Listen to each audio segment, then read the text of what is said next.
es Harvey el que consume tiempo en el desplazamiento a su lugar de trabajo, sacrificando otras alternativas en ese proceso de desplazamiento porque él no tiene donde ubicuidad ni ha comprado la máquina de teletransportación que ya están vendiendo por Amazon. Miren, ahí que está jugando el costo de oportunidad del consumidor de tiempo. Es el transporte como consumo de tiempo. Pero también está el transporte como proceso generador de servicios o de producción. ¿Listo? O sea que, Miguel, sí hay una distinción, digamos, en los tipos, en las tipologías de trabajo, pero tienen, digamos, esa connotación, igual que un trabajo. Porque la contratación me suena más que involucrar a dos personas distintas. Ah, no, pero me estoy involucrando yo mismo. Me estoy autocontratando. Eso es como cuando yo vivo en mi propia casa y me autoarriendo mi inmueble. Exactamente, no es que sea gratuito. Ah, no, miren, la teoría neoclásica es potente en qué sentido, y esa es una lectura estrictamente neoclásica. Vean, la teoría neoclásica es tan tenaz que usted se puede sentar con un neoclásico, inviten a un neoclásico puro y ojalá un libertario. En una noche asiaga, de esas noches locas de cervezas, ¿cierto? De tequila y de qué, y de, ¿cómo es que se llama esa? De karaoke. Entonces se van a karaokear, ¿no? Con un libertario, ¿cierto? Entonces, el libertario le va a decir cuando se tome 2 tequilas, el libertario le va a decir, usted sabe que el desempleo no existe. Y entonces usted dice, pero ¿cómo así? ¿Cómo así que el desempleo no existe? No, eso es una mera ilusión. Una de las falacias más grandes que se han planteado es el desempleo. Eso es un invento de esos keynesianos y de los marxistas, que lo que hacen es ver en el capitalismo todos sus defectos, pero ellos realmente no entienden nada de economía. Mire, el desempleado no existe por una razón muy sencilla. ¿Qué es un desempleado según estos? Pues un desempleado es un individuo que está buscando empleo. ¿Cierto? Así lo definimos al principio de este curso. Si yo no estoy buscando empleo y estoy en mi sofá y me quedo ahí viendo Netflix, yo soy desempleado, no, yo no hago parte de la población económicamente inactiva. Yo no estoy buscando empleo. Si yo estoy buscando empleo y no lo encuentro, me catalogan como desempleado según la encuesta nacional de hogares. ¿Y por qué no existe entonces el desempleo? No, porque si yo soy un individuo que está buscando empleo, yo me autocontrato para buscar empleo. Y para yo buscar empleo, yo incurro en costos. Y yo elaboro hojas de vida. Aprendo modelos, me auxilio de inteligencia artificial para la redacción de las hojas de vida según las últimas normas. Me desplazo, consumo transporte por cuenta ajena. Hago diligencias formales o informales. Voy y le toco la puerta en face to face a alguien para que me dé empleo. Por ejemplo, si trabajo en el sector de la construcción y voy y busco al maestro o al director de una obra para que me dé empleo. ¿Qué estoy haciendo ahí? Pues estoy trabajando. ¿Cómo así? Claro, yo me autoempleé para buscar empleo. O sea que el desempleo no existe. Y ustedes pueden decir, no, eso es una tontería. No. ¿Por qué? Porque hay costo de oportunidad. Ese costo de oportunidad, ¿por qué? Porque usted está sacrificando alternativas. Entonces pilla, Miguel, que esa es todavía más graciosa, ¿cierto? Bueno, chicos, a propósito de todo esto, entonces, cuando uno habla de producto o cuando habla de ingreso y habla de las clasificaciones, recuerden ustedes que hablábamos de criterio geográfico y criterio de nacionalidad. El criterio geográfico tiene en cuenta el proceso productivo dentro de los límites del país. O sea, cuando los agregados, por ejemplo, macroeconómicos del producto y del ingreso se calculan teniendo en cuenta las fronteras del país, sin importar de dónde son los dueños de los factores, pueden ser de otras partes del mundo, Entonces, ahí estamos construyendo un agregado macroeconómico de naturaleza interna. Por eso es que hablamos de producto interno. Pero si yo utilizo un criterio de nacionalidad, los agentes que tienen su residencia dentro del territorio interior, definiéndolo como nacionales, no nacional el que es nacionalizado colombiano, no. Definamos nacional como agente que tiene su residencia dentro del territorio interior.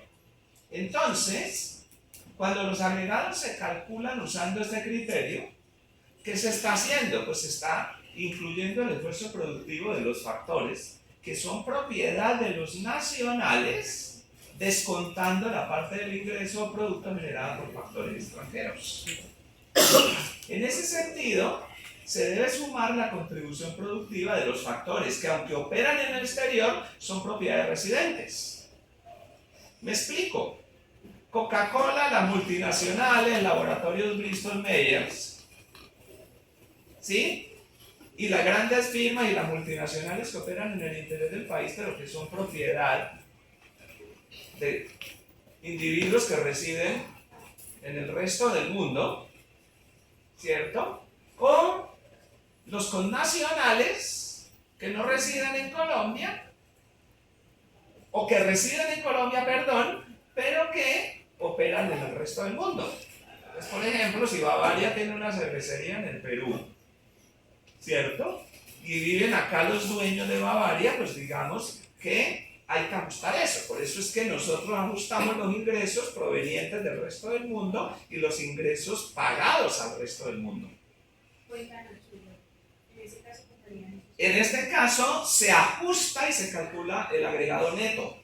Al calcular el agregado neto de los ingresos o de las remuneraciones factoriales, haciendo la diferencia entre lo que pagamos al resto del mundo y lo que nos pagan desde el resto del mundo, esa diferencia se denomina ingresos netos provenientes del resto del mundo. El agregado que surge se denomina agregado nacional. Entonces, por eso hablamos de producto nacional. Entonces, nos falta dilucidar el tercer componente de la sigla, neto y bruto. ¿Bruto por qué? Bruto porque está sin deducir el consumo de capital fijo, o sea, la depreciación. Cuando la depreciación no se ha descontado en el cómputo del agregado, decimos que el agregado la tiene incluida, o sea que es un agregado bruto. Cuando le hemos descontado el componente de depreciación, ¿sí? Se lo hemos deducido, lo hemos calculado y se lo hemos restado al agregado, quiere decir que tenemos un agregado neto. En macroeconomía, sobre todo a nivel internacional, por lo regular hacemos comparaciones de agregados brutos. Por eso se llaman Producto Nacional Bruto o Producto Interno Bruto. Los productos internos netos o los productos nacionales netos requieren el cómputo de las depreciaciones, ¿correcto? Entonces, de ahí que cuando nosotros hablamos de PIB, esto es porque es producto, esto es criterio geográfico y esto porque no tiene deducida la partida de depreciación. Pero si yo hablo de Producto Nacional Bruto, miren, es producto, criterio de nacionalidad, sin deducir depreciación. Pero si yo hablo de PIN, es producto, criterio geográfico, deducida la depreciación, neto, producto interno neto, ¿listo? Pero si yo hablo de PNN, es producto, criterio de nacionalidad, producto nacional, neto, o sea, deducida la partida de depreciación, ¿correcto? Bueno, Si hemos entendido esto, viene algo que quiero explicar en detalle.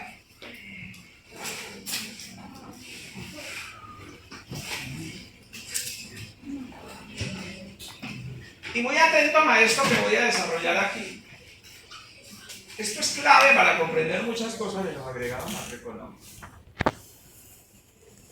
A ver, digamos que en una economía se adopte como medida del producto el Producto Interno Bruto, y miren ese subíndice que le puse ahí, una EB chiquitica.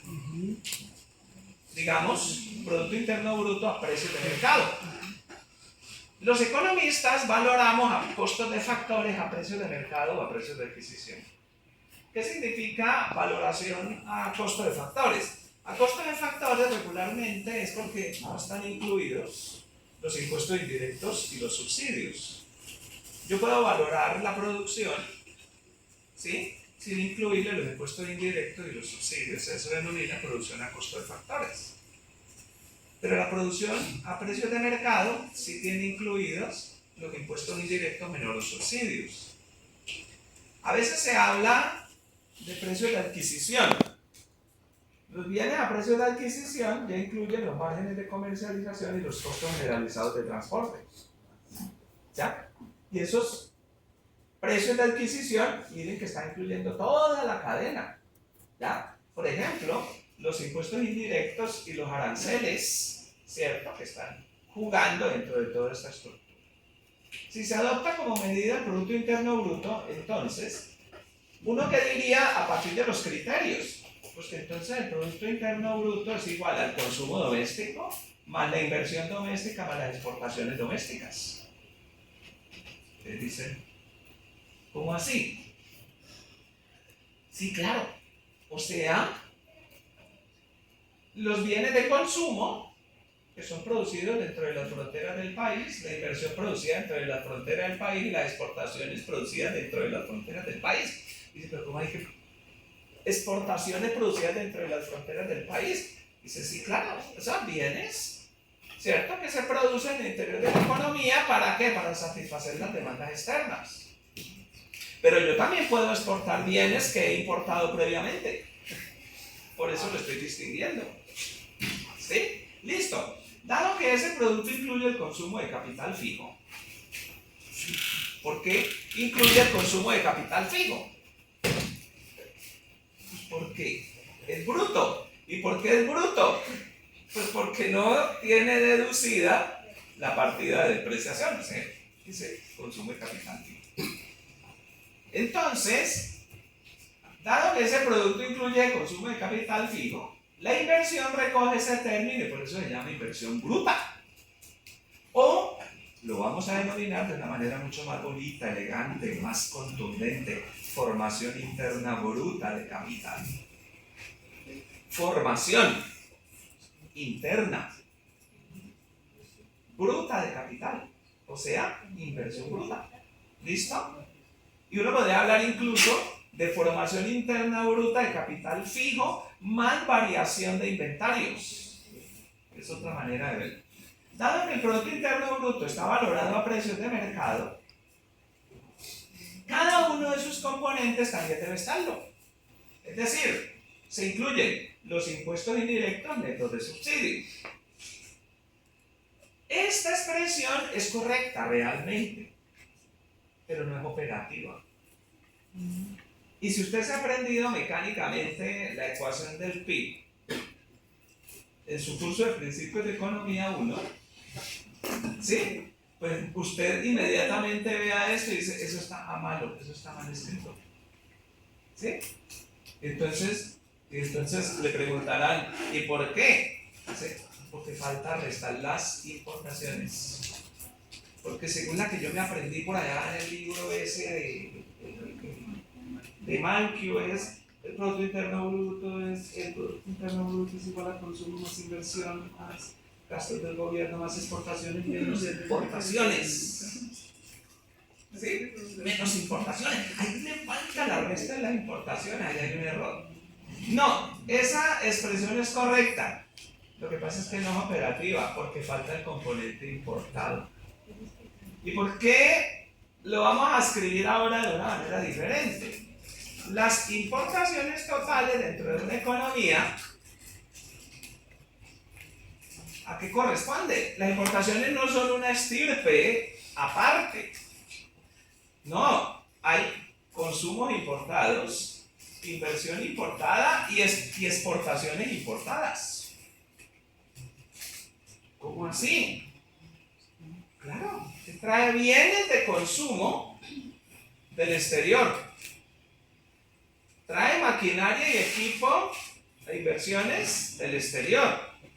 Trae bienes del exterior que luego exporta. Eso se denomina reexportaciones. Este XM que tienen ahí se llama reexportaciones. Ahora entonces, ¿por qué esta expresión era correcta? Porque esta es solamente la doméstica. Está incluida en el PIB. Está dentro de la frontera del país. Pero si queremos ser más finos, hagamos lo siguiente. Entonces vamos a hacer la distinción consumo doméstico y consumo importado. Inversión doméstica, inversión importada. Exportaciones domésticas, reexportaciones. ¿Qué hice ahí?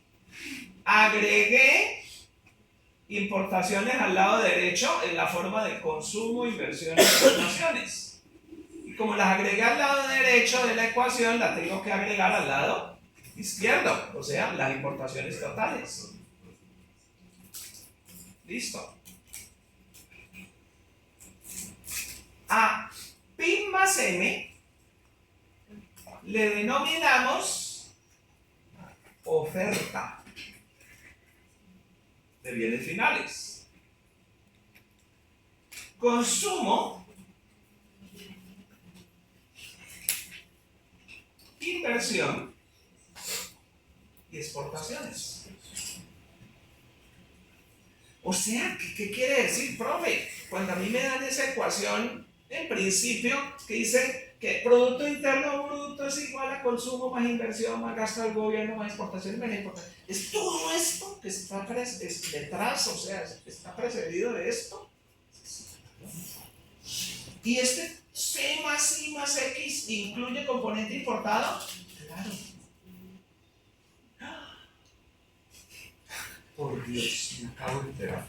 ¿Cierto? Sí, somos. Incluye ese componente. Y por eso es que esta M pasa al otro lado y entonces resta. Claro. Esa es la esencia de esa ecuación. Esta es la expresión macro básica del producto. ¿Listo? Ahora, hagamos algo. Pasemos X que está al lado derecho, pasémoslo a restar al lado izquierdo. Hagamos esto. M menos X. A eso se le suele denominar exportaciones netas.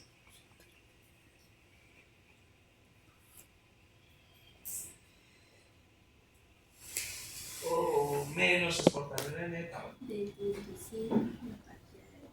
¿Ya?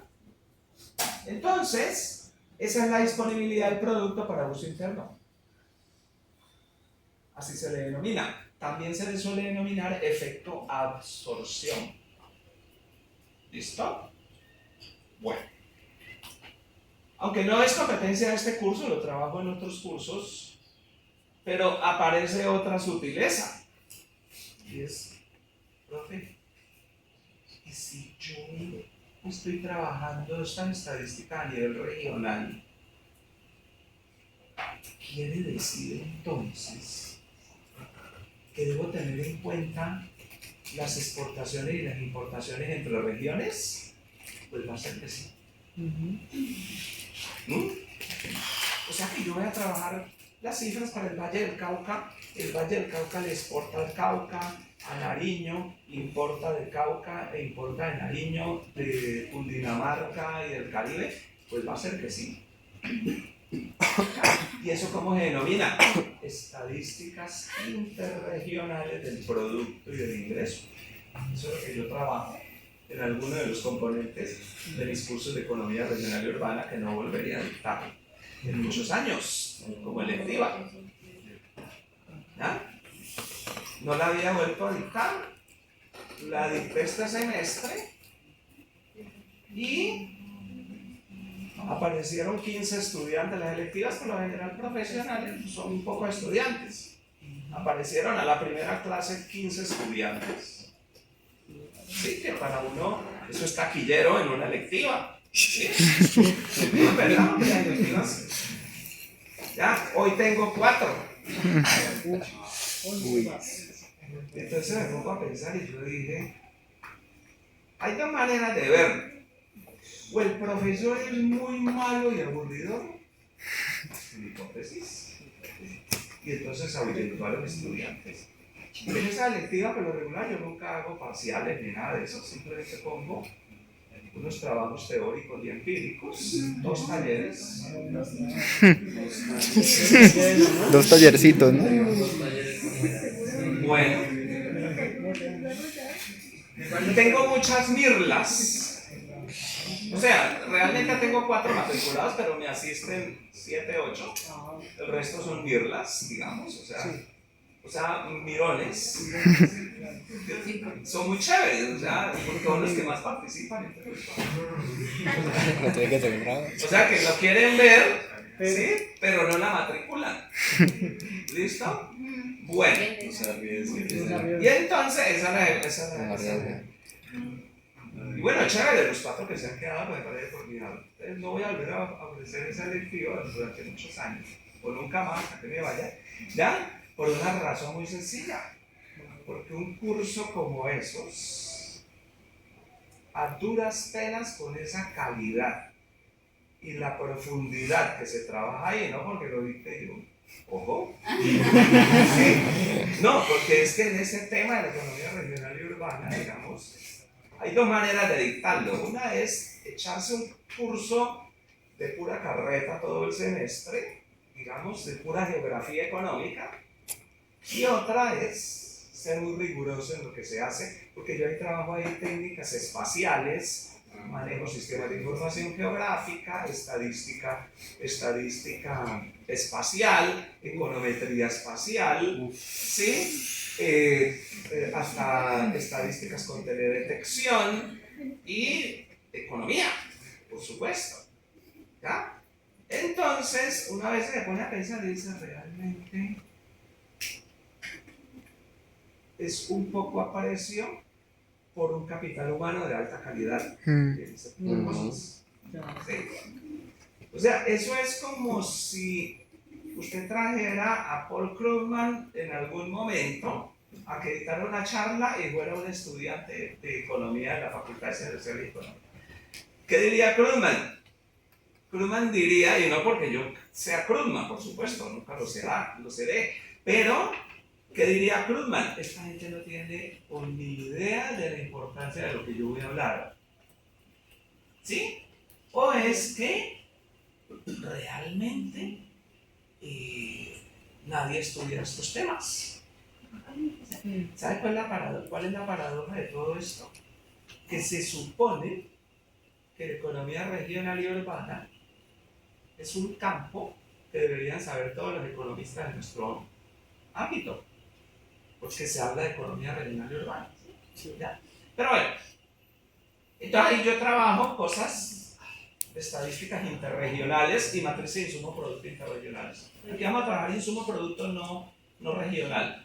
Listo. Entonces, chicos, la variable, digamos, formación interna bruta de capital fijo, quiero hacer la anotación, se descompone por lo regular en 2 grandes ámbitos.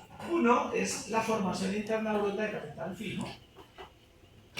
Por ejemplo, maquinaria, equipo, construcciones, edificaciones y variación de existencia. ¿Por qué es importante la variación de existencia?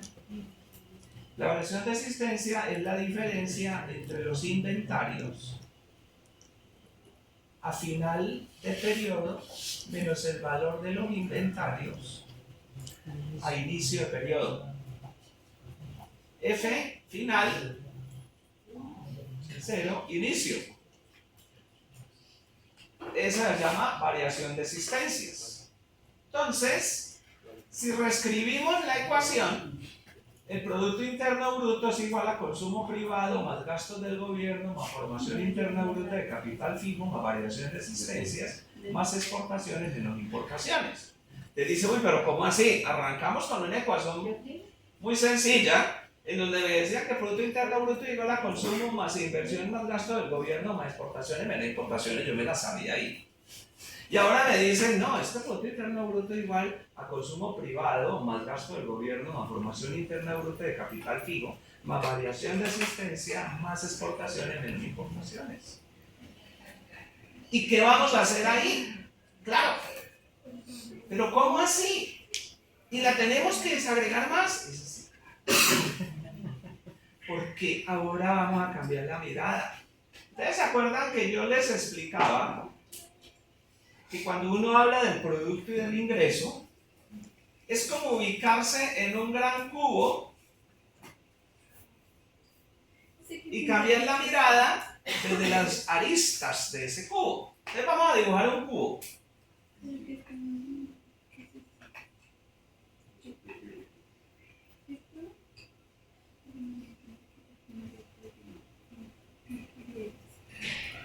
Listo. Tú te puedes ubicar acá y es el Producto Interno Bruto mirado desde la producción. O te puedes ubicar acá, el Producto Interno Bruto mirado desde la utilización.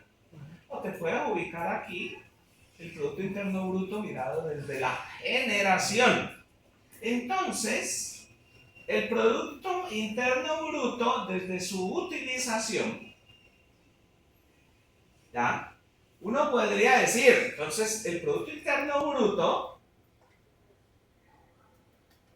tiene un componente que es ingreso personal menos transacciones y transferencias netas que reciben las familias. Ingreso personal menos transferencias y transacciones netas que reciben las familias por todo concepto, más ganancias retenidas por las empresas, más los ingresos del gobierno por sus propiedades, más los ingresos netos provenientes del resto del mundo, más el consumo de capital fijo, más los impuestos indirectos, menos los subsidios.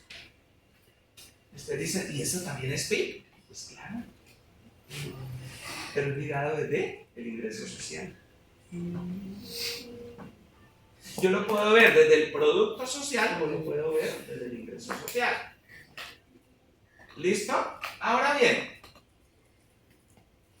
como el Producto Interno Bruto es igual a consumo privado más inversión más gasto del gobierno más exportaciones menos importaciones, y vamos a definir YP como el ingreso personal. ¿Pero qué es el ingreso personal? Pues el ingreso personal es igual a ¿qué? ¿En qué se usa el ingreso personal?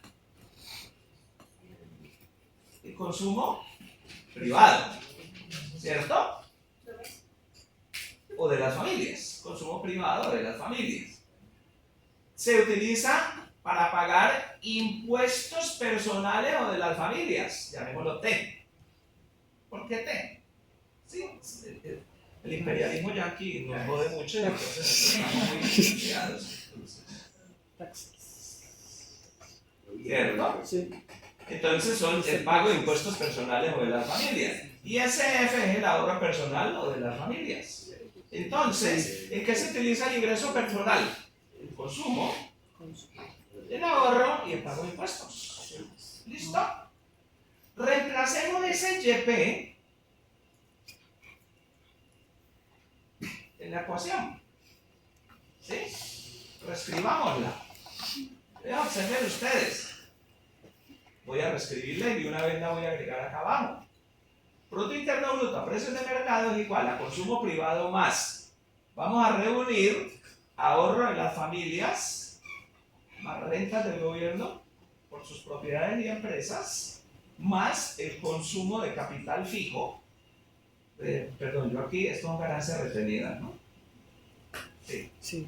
Son ganancias retenidas. O sea, ahorro de las familias más ganancias retenidas, más consumo de capital fijo, más los ingresos del gobierno por sus propiedades y empresas, más los impuestos directos que las familias pagan al gobierno como transferencias forzosas, menos las transferencias a las familias, más los impuestos indirectos a la producción, menos los subsidios a la producción, más los ingresos netos provenientes del resto del mundo. Esos ingresos netos provenientes del resto del mundo son el balance entre los pagos factoriales que nuestra economía hace a los factores extranjeros que operan en el interior del país y los pagos que hacen los extranjeros, ¿cierto?, que viven en el interior del país. ¿Listo? Estos ingresos, observen ustedes, consumo, y observen esto que sería.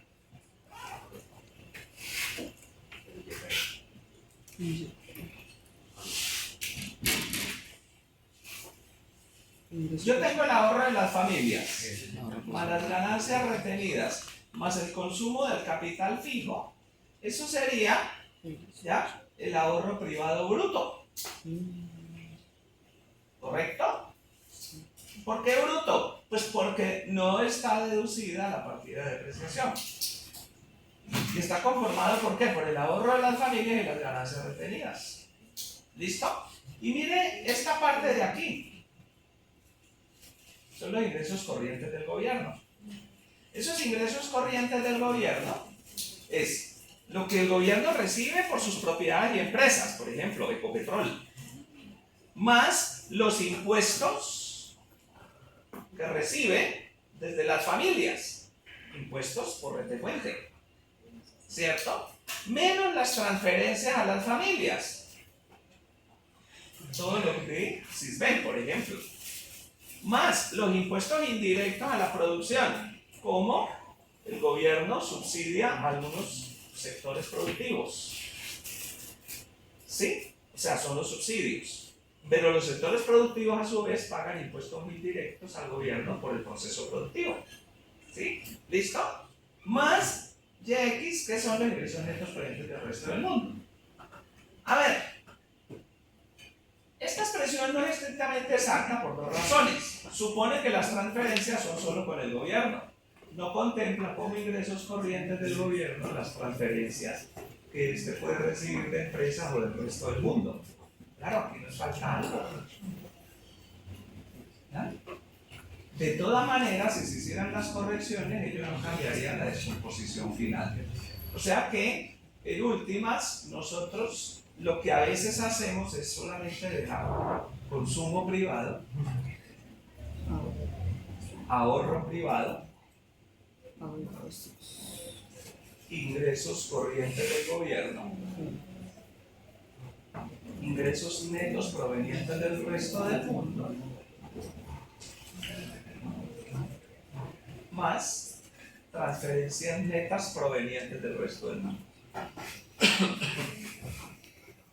Ese TRX que agregué ahí, llamémosla transferencias netas provenientes del resto del mundo. Las transferencias corresponden a transacciones económicas sin contrapartida.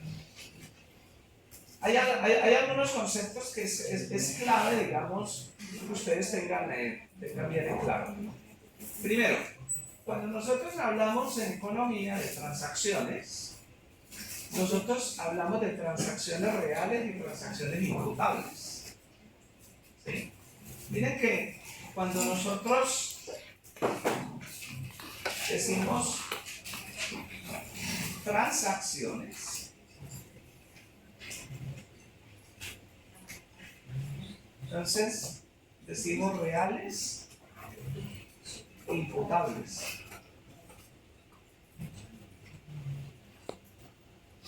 Las transacciones reales pueden ser puras, digamos, o sea, son las transacciones que implican el traspaso en la propiedad o dominio de bienes o servicios. ¿Sí? Cuando yo voy a la tienda o voy a un almacén de cadena y compro un jean, es una transacción real, pura. ¿En qué sentido? En que yo recibo un jean a cambio de unas unidades monetarias. El almacén recibe unas unidades monetarias. ¿Sí? Si yo me subo al mío, me están ofreciendo un servicio, ellos reciben unas unidades monetarias y yo puedo llegar a mi lugar en donde voy a recibir la clase. ¿Listo? Esas son transacciones reales y que por lo general están mediadas por esas transacciones monetizadas. Pero también están las transacciones imputables. Las transacciones imputables son las que son atribuibles al uso de los factores productivos, pero que no necesariamente implican una relación monetaria. El autoconsumo campesino, cuando yo vivo en mi propia casa o cuando yo me contrato a mí mismo para venir a dictar la clase como chofer. ¿Sí? Y no como consumidor de tiempo, que ese es otro. Ahí es Harvey el profesor, que consume tiempo de desplazamiento para poder dictar la clase. El otro es Harvey el chofer. ¿Sí? Pillen que hay dos entidades en una. Por eso es que para los economistas el concepto de costo de oportunidad es tan complejo. Para los no economistas, perdón. ¿Cierto? Es muy difícil que un economista entienda a cabalidad todo lo que implica eso. En mi curso de Economía Regional y Urbana tengo un componente que se denomina Economía del Transporte, en donde yo trabajo todo eso, porque la economía del transporte es todo un universo. O sea, yo he dictado cursos de Economía del Transporte para maestría y para doctorado, y es un curso aparte, digamos. ¿Por qué? Porque eso incluye oferta y demanda de transporte. Y en la oferta y demanda de transporte vienen todos estos intríngulis que les estaba explicando ahora. Pero mire, están las transacciones reales e imputables. ¿Listo?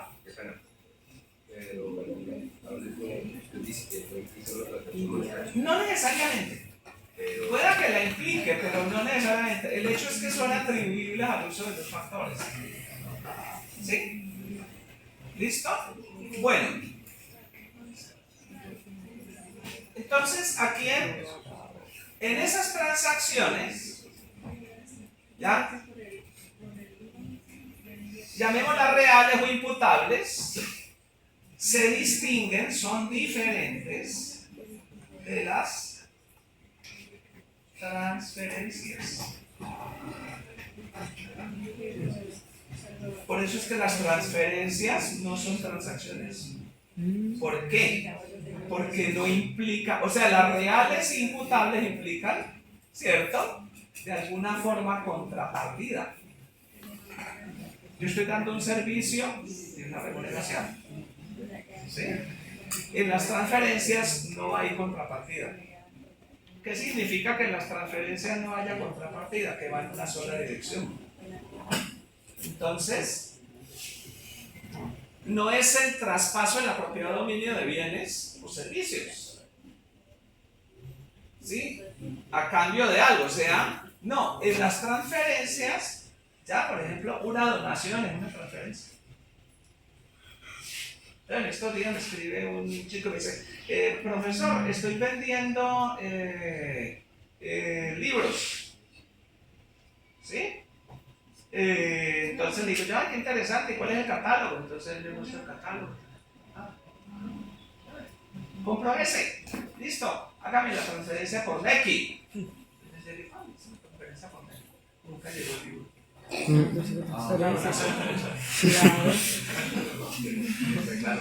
Claro, no sé. Claro, entonces cuando venía por ahí por el lago me encontré con el chico y le dije, ¿qué pasó con el libro? ¿Ya? No se me olvidó. ¿Ya? Estamos poseídos ya de lado. ¿Ya? Entonces, lástima. Porque era estudiante de economía hace unos años. Ya, entonces, y nunca pudo terminar en nada de eso, pero quedó por ahí deambulando, está como una especie de bucle. Ya, y yo dije, está chévere, colaborar en el pegado, ahorita todas las cosas, ¿no? Claro, o sea, es una donación. ¿Sí? ¿Por qué? Porque no hay contrapartida. Shakira, por ejemplo, es una mujer muy dadivosa, muy amplia, muy, digamos, generosa. En su fundación Pies Descalzos se hace transferencias. Maluma, por ejemplo, ese porteño, digamos, ¿cierto? Ya tiene sus fundaciones propias. ¿Sí? Entonces, ellos hacen donación. Pero los países entre sí también se hacen transferencias. Donaciones no solamente por desastres, sino por una gran cantidad de cosas. Por ejemplo, si usted le escribió una carta a Bill Gates, ¿cierto? O sea, yo alguna vez le escribí, dice, Bill, querido Bill. Ya, nunca me respondió, yo no decimos que me yo mal, querido Bill. Ya, le digo, Bill, ¿por qué me dice Bill? Le estamos pidiendo computadores para la Universidad Pública de Colombia. ¿Ya? ¿Ya? No, miren, entre países sí hay ese tipo de cosas, ¿no? Sí, donaciones, existen transferencias de todo tipo. Pero además de eso también están las transferencias mayores, que son las que muchos de ustedes reciben. Yo. ¿Sí? Los que tienen sus padres o familiares en el extranjero, ¿cierto? Que le hacen las remesas. Uno ve las filas cada mes, ¿cierto? No soy. No soy. Cambiando dólares vigorosos, fuertes, ¿cierto? Por esos debiluchos pesos que salen a gastar. Ojalá. ¿Ya? Esa es una transferencia. ¿Cuál es la contrapartida? No hay contrapartida. ¿Listo? Entonces, chicos, tengan en cuenta que esas diferencias son clave. Ojo, una cosa son las transferencias reales imputables, que son de transacciones reales imputables, como las que acabamos de decir, que es el traspaso en la propiedad o dominio de bienes o servicios. ¿Sí? Si yo voy a comprar pan de bono, buñuelos a la panadería, ¿qué hace el panadero? Él me traspasa la propiedad o dominio de los pan de bono y de los buñuelos. Pero entonces, ¿cuál es la contrapartida? Es una transacción financiera. ¿Y qué es una transacción financiera? Una transacción financiera es el traspaso en derechos u obligaciones. ¿Sí entienden bien la lógica? ¿Por qué es un traspaso en derechos u obligaciones? Cuando yo voy al banco y solicito un préstamo de 100 millones, el banco me dice, sí, claro, por supuesto, don Harvey, aquí tienes sus 100 millones y en la tarde me los consignan. ¿No? Los bancos muy generosos y los bancos son una maravilla, ¿cierto? ¿Ya? Entonces, 100 millones de pesos. Ellos me trasladan a mi cuenta esos 100 millones de pesos. ¿Yo qué adquiero? La deuda. Obligación. ¿Y ellos qué adquirieron? Un derecho. ¿Sí? Efectivo.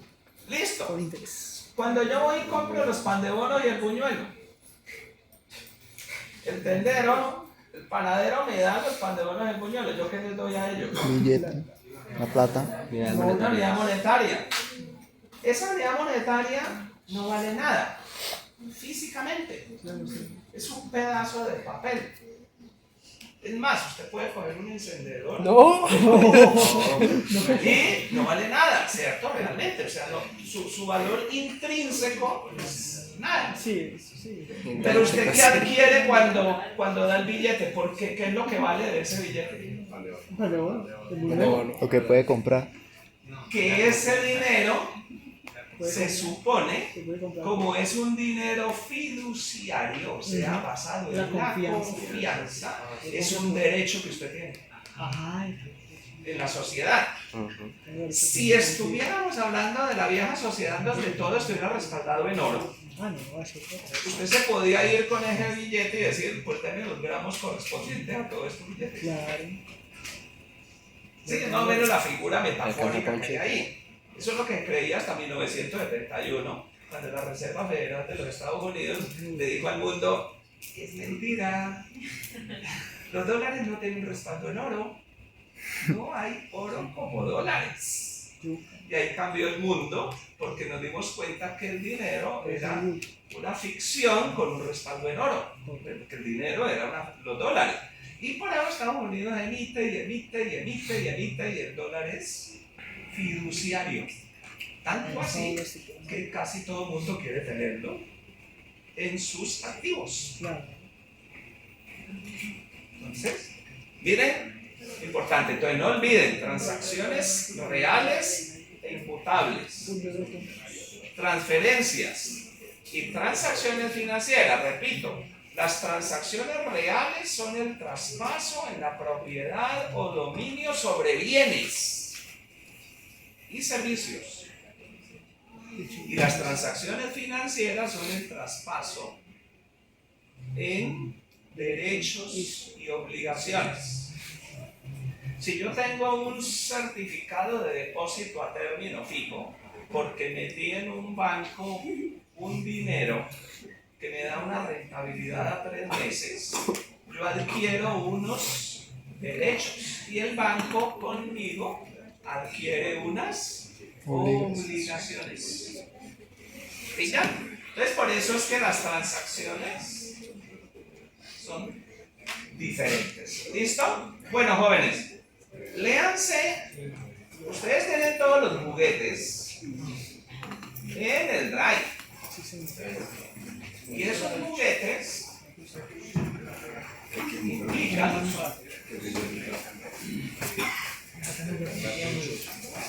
que se pongan efectivamente muchos en el manejo de todos esos conceptos.